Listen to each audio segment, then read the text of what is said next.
All right, so the last thing I'm going to show you in this section is how to find a basis for the column space of a matrix. Okay, and the underlying fact we're going to use here, this is what it all boils down to, is that if you want a basis for the column space of a matrix, just take its pivot columns. So really, that's all you have to do is find the pivot columns. And remember how to find out which columns are pivot columns, just row reduce the matrix. And you don't even need to go all the way to reduce row echelon form. If you're given a matrix A, like in this example, we want to find a basis for the column space of this matrix A. All you need to do is carry it through row operations until it is in row echelon form. You can go to reduce row echelon form if you want, but it's not necessary. So what will you do? Use the Gauss-Jordan elimination method, and it'll be enough to use just the forward phase.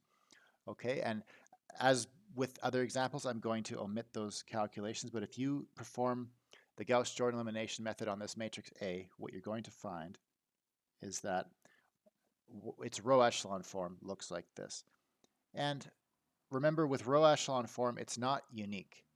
There's several, and in fact, infinitely many different ways to express the row echelon form of a matrix, because there's lots of different row echelon forms. There's only one reduced row echelon form, but there's lots of row echelon forms. So this is one of the row echelon forms of this matrix. You may not get exactly the same form. In fact, some of these entries here, they may not all, the leading entries in the one I'm writing down now are all equal to 1. I should probably finish writing it down before I start commenting on the form. But you may find that some of the leading entries are not equal to 1 depending on which sequence of row operations you choose, and that's totally fine. As long as it's in a row echelon form, this will be enough, and you'll see why in a moment. So here's what I mean. Notice my leading entries in the pivot positions. I've got 1 in column 1, 1 in column 3, and 1 in column 5. Those leading entries are all equal to 1, and it just comes down to how you chose to reduce the matrix.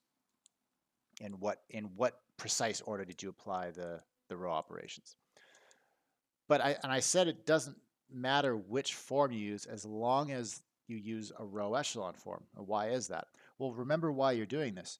All you want to do is figure out where the pivot positions are. So there's one in the first column, there's one in the third column, and there's one in the fifth column.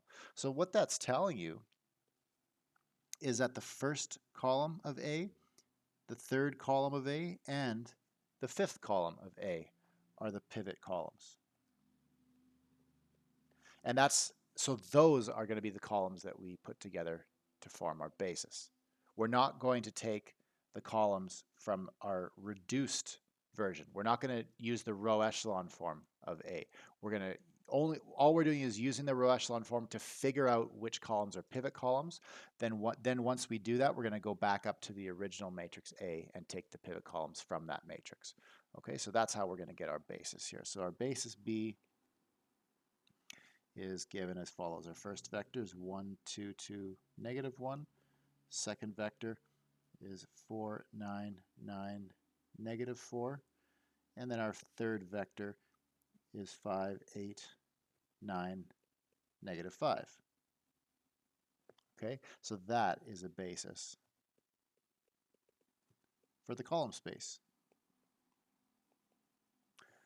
Okay, and one last comment too. If you did decide to go all the way to the reduced row echelon form, let's ponder for a moment how that would change things. So, well, one of the ways I could finish that off is I could take row 2 and subtract it from row 1 4 times, and that would turn this entry into a 0, right? And then once I did that, then I'd have to look up here and make sure these entries are 0. So I'd have to subtract or add row 3 to row 1 and row 2 a appropriate number of times to make that happen.